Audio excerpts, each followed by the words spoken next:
सुनते हैं कि टेलीग्राम व्हाट्सएप की तरह होता है, लेकिन हमको आज तक टेलीग्राम पता नहीं चल पाया। और हमारे जैसे आदमी को ऑनलाइन आना पड़ेगा तो हम तो आफत हो गया मेरे लिए। हम देखिए रात का 2:30 बज गया था, टेंशन से ना दिमाग काम नहीं कर रहा था, क्या करे क्या नहीं, अजीब सा माहौल हो गया था। प्रॉब्लम तो सबको हो रही थी, तो हम लोगों को ये शुरुआत करनी थी। तो हमारे गांव पे मेरा दोस्त था, उसकी फोटोकॉपी की दुकान थी, छोटी सी शॉप थी फोटोकॉपी की। अब स्टूडियो कैसे बनता है भाई पता ही नहीं, तो 2 बांस लाए, ऊपर बांस लगाए, उसमें ट्यूबलाइट को रस्सी से बांध के बना दिए। अब वो शटर सामने थी, शटर गिराते थे लोग, एक लकड़ी का पलाई बनाए, उस पर पढ़ाना चालू किया। यहाँ लाइफ में क्या होता है, सोचेंगे क्या बनेंगे, क्या ख्वाहिश कुछ और चीज की रहती है। जय हिंद। बेहतर से बेहतर होने का तलाश करें, मिल जाए नदी तो समंदर की तलाश करें। टूट जाते हैं शीशे पत्थर की चोट से, पत्थर टूट जाए ऐसे शीशे तलाश करें। आज हम आपसे बीच में बात करते हैं अपने बचपन की कुछ कहानियों की।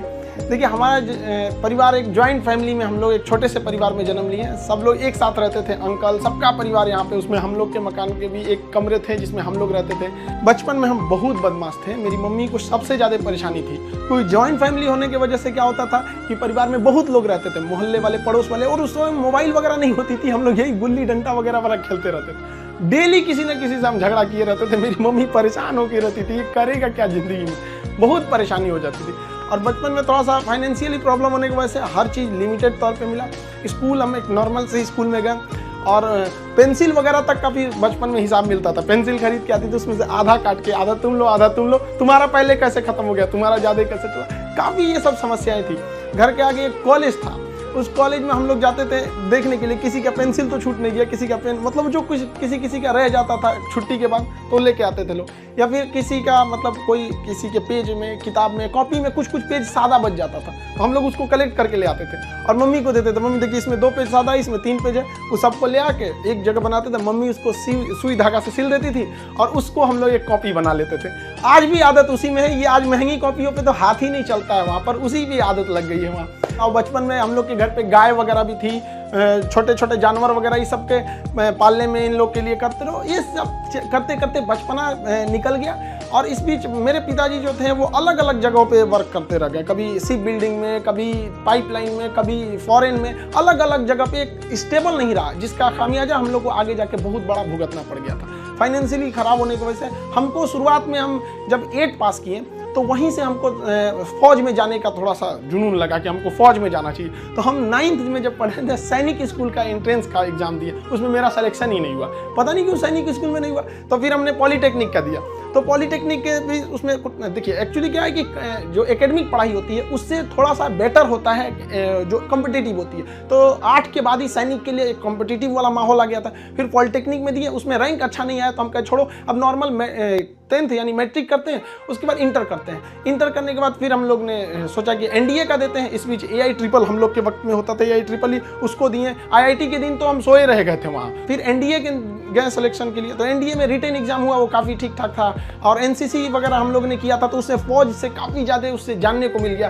कौन सा हथियार कैसे काम करता है। ये वो एक जुनून हो गया कि भाई हम लोग को ये कॉन्फिडेंस था ना कि फौज में हो जाएंगे तो ट्रेनिंग की कुछ खास जरूरत नहीं पड़ेगी। हम लोग तो इसे बहुत हद तक जानते हैं हथियारों के बारे में। सब होने के बाद वहाँ पे क्या होता है कि ये सिलेक्शन काफ़ी प्रोसीजर काफ़ी कॉम्प्लेक्स होता है। वहाँ मेडिकल जांच होती है हर चीज़ का। मेरा हाथ काफ़ी टेढ़ा है, अभी इतना टेढ़ा होने की वजह से दोनों हाथ कि मतलब अब मेडिकली आउट कर दिया जाए। अब मेडिकल आउट होने की वजह से ये सब चीज़ें सही नहीं हो सकती हैं। तो यही एक तो वही था मेरे लाइफ का। इसके आगे हमने कोई सपना ही नहीं देखा था कि हमको कुछ और भी करना है। शुरू से ही फौज में ही जाना था हमको। अब हमारे लिए तो एकदम विकट परिस्थिति हो गई, साथ ही साथ फाइनेंशियली भी दिक्कत हो गया। अब क्या करें, तो नॉर्मल एक सरकारी स्कूल से इंटर था मेरा, फिर एक नॉर्मल ग्रेजुएशन किए, ग्रेजुएशन BSc। अब इसमें फाइनेंशियली दिक्कत भी बहुत ज़्यादा आ गया। इन दिक्कत में सबसे ज़्यादा साथ दिया मेरे 3 दोस्तों ने, सोनू, पवन, हेमंत। ये 3 दोस्तों ने हमारा बहुत ज़्यादा हेल्प किया और हम सबसे खुशनसीब हैं। हम ये कह सकते हैं कि दोस्त हमें बड़ा बढ़िया मिले। तो सोनू था, पवन, हेमंत, इन लोग के पास जो पॉकेट मनी आती थी ना, तो जो घर से उसमें से काट के कुछ हमको दे देते, कुछ ये, तो हम लोग में मिलजुल के अच्छे से करते थे। तो एक साथ में हम लोग पढ़ाई करते थे। हम सबको, चारों को, हम लोगों को डिफेंस में ही जाना था। अब हम लोग ने क्या किया भाई, बाकी लोग की फाइनेंशियली ठीक थी, हेमंत की भी सही नहीं थी, तो वो सेल्फ डिपेंडेंट था। तो हेमंत ने कहा कि एक काम कर तो भाई, चलो तुम भी को टीचिंग में ले आते हैं। तो उसने क्या किया, हमको एक होम ट्यूशन के पास ले गया पढ़ाने के लिए। होम ट्यूशन, अब वो हम लोग को बच्चों को उतना पढ़ाने का आइडिया नहीं, बस उसको लड़का बहुत पढ़ने में कमज़ोर था और उसको होम ट्यूशन पढ़ाया गया ना, स्कूल में बहुत अच्छा टॉप पे आ गया वो। उसके घर वाले काफ़ी खुश हुए सब, और वो बहुत अच्छा से पढ़ रहा था। इसी बीच उसने कहा कि चलो तुम्हें एक कोचिंग में इंट्रोड्यूस करते हैं। तो एक कोचिंग में गए, वहाँ पे मतलब काफ़ी स्टूडेंट जो थे, मतलब बहुत ज़्यादा नहीं थे, नॉर्मल था कोचिंग वहाँ पे। वहाँ हम गए तो हमको फर्स्ट दिन केवल 6 लड़के मिले, और 6 लड़के में अजीब सा माहौल हो गया। वो हमको, मेरी दाढ़ी उड़ी भी नहीं थी, तो अजीब उनको लगा कि तो हम ही लोग के बीच का है। तो हम 6 बच्चे को पढ़ाए, हमको भी खुद एम्बेरस फील हो रहा था कि ये लोग हमको उस तरह से देख क्यों नहीं रहे हैं। अब उसको 6 लड़कों से अगले दिन वो 50 हो गए, फिर 100, 150, इतना तेज बढ़ने लगा। अब वो कोचिंग वाला जो था उसको लगा कि नहीं भाई पैसा तो ठीक आ रहा है यहाँ पे, ये तो ठीक ठाक है। तो उन्होंने हमको कह दिया कि भाई देखिए सर, आपको अपना नाम, पता, एड्रेस, मोबाइल नंबर कुछ भी नहीं देना है। हमको जरूरत भी नहीं है इसकी, हमको चुपचाप पीजी वगैरह करना है यहाँ पे। हमारी तो फौज का सपना टूटा था, समझ में नहीं आ रहा था करे क्या करें यहाँ पर, क्योंकि लाइफ बड़ी अजीब चीज होती है। जब तक आपको समझ में आएगी आधी बीत चुकी रहती है। यहाँ लाइफ में क्या होता है, सोचेंगे क्या, बनेंगे क्या, ख्वाहिश कुछ और चीज की रहती है। यही है जिंदगी, सबको इसी के साथ चलना रहता है। तो हमने कहा कोई बात नहीं। उन्होंने कहा कि चलो भाई, हमारा उनको नाम पता था तो टाइटल की वजह से उन्होंने खान नाम दे दिया, खान सर। धीरे धीरे वहाँ पे पढ़ाते रहे, वहाँ पे लड़के बहुत हो गए। वो कोचिंग वालों को पैसा ज़्यादा दिखता था, हमें बच्चों का करियर दिखता था। वो कहते थे कि सर इतनी कम फी में आप इतना क्यों बता रहे हो। हम कहे सर हम कैसे करें, उनके साथ किस तरह से हम कह देंगे कि तुम्हें कम बता। इस वजह से थोड़ा सा टसल हो गया, हमको वो छोड़ना पड़ गया कोचिंग। फिर दूसरे जगह गए, तीसरे जगह। उसके बाद से हम लोग ने यहाँ पर आके अपना खान GS रिसर्च सेंटर किए। तो हमारा यहाँ पे कुछ खास जानकारी नहीं थी पटना में, क्योंकि हम लोग गाँव एरिया से आए थे। तो यहाँ पे कुछ पार्टनर्स वगैरह को कुछ ढूंढे यहाँ के लोगों को। उन लोगों ने तो सत्यानाश ही कर दिया। उन लोगों ने सारा चीज 6 महीने बाद उन लोगों का फुल प्लानिंग था कि कोचिंग को हड़प लेना है। उन लोगों ने कहा कि बेंच भी मेरा, कुर्सी मेरा, पंखा में, सब कुछ। हम तो परेशान हो गए, मेरे पास कुछ भी नहीं बचा। ये हाल कर दिया लोगों ने कि हमारे जेब में केवल 40 रुपया बचे थे और घर लौटने के लिए 90 रुपये चाहिए था। हम परेशान हो गए, भाई कम से कम 90 तो छोड़ो, घर चले जाए यार, यहाँ पे क्या कर दिए। कोई दिमाग काम नहीं कर रहा था। तो गंगा के किनारे हम बैठे थे शाम के वक्त में, टेंशन में। यहाँ पर सोचे कि अब टेंशन में जाएंगे अब रूम। तो यहाँ से जब रूम पे गए, वहाँ पे पता चला वो दरवाजा खटखटाए तो कोई खोल ही नहीं रहा था। बड़ा देर बाद खोले तो मुझे कहाँ थे, यहीं पे नदी बैठे थे, टेंशन में थे थोड़ा। कितना टाइम हो रहा है, हम कहे यही 7-8 बज रहा होगा। तो उन्होंने कहा कि घड़ी देखो। हम देखे रात का 2:30 बज गया था। टेंशन से ना दिमाग काम नहीं कर रहा था, क्या करे क्या नहीं, अजीब सा माहौल हो गया था। अब हमको समझ में आ गया कि भाई हमारे पास केवल 40 बचा है, यानी ऊपर वाला हमको रोक रहा है यहाँ पर किसी ना किसी वजह से, तो हमें रुकना चाहिए। अब फाइनली हमने भी डिसाइड कर लिया कि अब हमको अपने फिर से एक नई शुरुआत करनी है। इस बीच हमको एक अनुभव मिला कि भाई सब पे आप आंख बंद करके भरोसा नहीं कर सकते। अब टीचर और स्टूडेंट का एक रिलेशन भारत में बहुत बेहतरीन है, ये आदिकाल से देखा जाता है। तो हमने क्या किया ना, अब कोचिंग्स में ना स्टूडेंट्स जो थे, बहुत जो पुराने थे, जिनका मान के चलिए कहीं जॉब हो गया, अभी ज्वाइनिंग लेटर का वेट कर रहे हैं ऐसे, तो उन लोगों को रखे कि भाई देखो हम लोग को फिर से शुरुआत करनी है, क्योंकि ऐसे हम लोग छोड़ नहीं सकते हैं। क्योंकि यहाँ पे क्या हो गया कि कोचिंग एक इंडस्ट्री बन चुका है, लोग इसको इनकम सोच रहे हैं। अब हम लोग आंख में इसलिए खटकते थे, हम लोग के लिए पैसे मायने नहीं रखते थे, लड़कों का पढ़ाई मायने रखता था। तो प्रॉब्लम तो सबको हो रही थी, तो हम लोगों को ये शुरुआत करनी थी। अब शुरुआत किए कैसे तैसे, थोड़ा बहुत पैसे से स्टार्ट किए लोग। अब वहाँ पे क्या है कि जो गरीब है पैसे मत दो भैया, विकलांग हो मत दो, कभी कोई इस तरह से जोर नहीं दिया गया। इस वजह से ही फाइनेंशियल प्रॉब्लम है। अगर अदरवाइज में आदमी पैसे के पीछे पड़ा रहता तो कोई प्रॉब्लम नहीं था। इस बीच हमारे कोचिंग पे बम चल गया, तबातोड़ बम चल रहा है। हमको अजीब सा लग गया कि भाई हम कोचिंग में है कि बॉर्डर पे खड़े हैं, हमारा सपना तो नहीं पूरा हो गया, हम फौज में आ गए हैं। दीजिए देख रहे हैं पूरा अफरा तफरी मचा हुआ है बम से। इतनी तबाही हो गई, हमको मतलब एकदम लास्ट में आ गए कि हमको अभी लगता है यहाँ से छोड़ देना पड़ेगा। फिर लड़कों ने कहा कि सर आप हाँ हिम्मत मत हारिए। हमारे कोचिंग में, हमारा जो कैंपस है इसके अगल बगल में 17 कोचिंग है, सबका शटर बंद हो गया, सब लोग भाग गए लोग। हम लोग अकेले, भाई कम से कम कोई पूछते भी आता तो कम से कम एक सहानुभूति लगती है। लेकिन लड़के आए, लड़कियां तक आई कि सर कोई बात नहीं आप खोलिए, हम लोग पढ़ेंगे लोग, यहाँ कितनों बम चले यहाँ पे।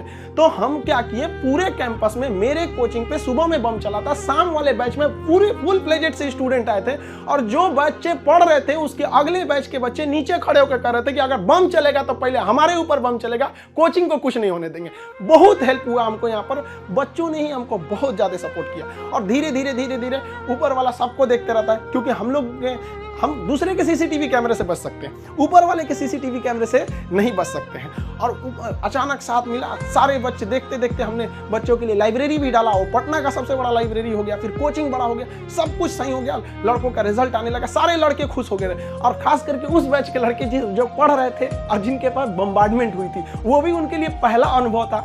सब डर गए थे कि आखिर क्या हो रहा है, और देखते देखते सब कुछ सही हो गया। तब तक अचानक बीच में आ गया कोरोना, और कोरोना ने लॉकडाउन किया और सब चीज घर के अंदर हो गया, और हम लोग के लिए एकदम नया अनुभव। और नॉर्मल जब कोरोना होगा, शुरुआती लॉकडाउन इतना स्ट्रिक्ट था, पता चला कि अब तो आपको ऑनलाइन ही पढ़ाना पड़ेगा। और हमारे जैसे ऑनलाइन आदमी को ऑनलाइन कुछ पता ही नहीं, फेसबुक चलाने नहीं आता हमको, सुनते हैं कि टेलीग्राम व्हाट्सएप की तरह होता है, लेकिन हमको आज तक टेलीग्राम पता नहीं चल पाया। और हमारे जैसे आदमी को ऑनलाइन आना पड़ेगा, तो हम तो आफत हो गया मेरे लिए। तो हमारे गांव पे मेरा दोस्त था, उसकी फोटोकॉपी की दुकान थी, छोटी सी शॉप थी फोटोकॉपी की। अब आप समझ सकते हैं फोटोकॉपी की दुकान पे क्या इंफ्रास्ट्रक्चर, कितनी बड़ी बिल्डिंग तो होगी नहीं, छोटा सा जगह था।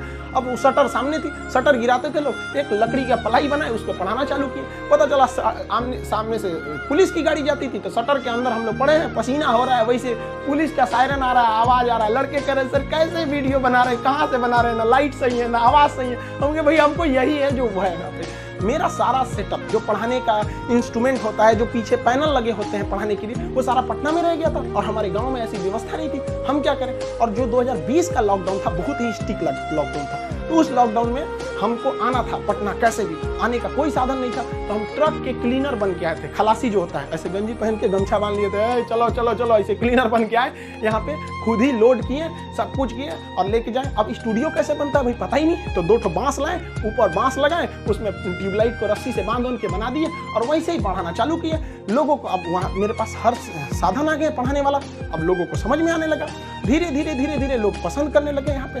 हाँ ये बात सही है। अब हमारे एक दिल्ली के हमारे एक मित्र हैं मिश्रा जी, उन्होंने सारा सेटअप किया कि ये कैमरा ठीक रहेगा, ये लाइटिंग ठीक रहेगी, ऐसे ऐसे सही रहेगा। उन्होंने बहुत बेहतर काम कर दिया, मेरे लिए अच्छा हो गया। अब इस बीच अब लड़कों का कोर्स चालू करने के लिए एप्लीकेशन बनाने लगे, तो धीरे धीरे धीरे धीरे लड़के एप्लीकेशन पे देखने लगे यूट्यूब पे। और हमको तो आज तक समझ में नहीं आया कि यूट्यूब पर एजुकेशन के फील्ड को हम ऐसे देखते हैं कि वो लोग भी कमेंट करते हैं, कहते हैं कि सर हमारा किसी जनरल कंपटीशन, हम किसी कंपटीशन की तैयारी नहीं करते हैं, नहीं हमको कोई एग्जाम से मतलब है, फिर भी हम देखते हैं। हमको इस बात की इतनी खुशी होती है, इसलिए नहीं कि वो लोग हमारा वीडियो देखते हैं, इसलिए कि जो लोग पढ़ाई छोड़ दिए हैं उनको भी इस बात का अफसोस है कि हमने पढ़ाई क्यों छोड़ा, और ये कंफर्म है कि वो अपने बच्चों को या समाज को आगे पढ़ने के लिए जरूर करेंगे। और इस देश को जो पीछे गया है उसको आगे ले जाने का एकमात्र रास्ता है शिक्षा, क्योंकि शिक्षा जिसके पास रहेगी वो कभी किसी से नहीं डर सकता है, अपने अधिकार के लिए खड़ा रहेगा। तो काफी खुशी होने लगी। लेकिन ऑनलाइन का हमको बहुत ज्यादा आइडिया नहीं लगा, तो धीरे धीरे धीरे धीरे क्या हुआ, संघर्ष आगे बढ़ा।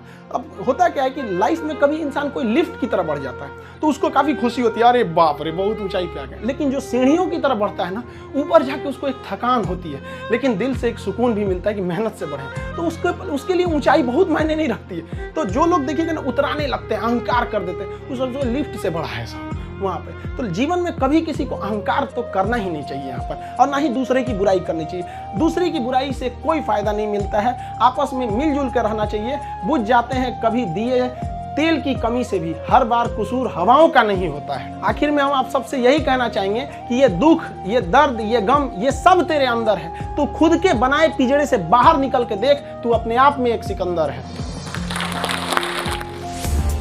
इस वीडियो के बारे में अपनी राय नीचे कमेंट सेक्शन में हमें बताएं और अपने दोस्तों के साथ ये वीडियो शेयर करना ना भूलें।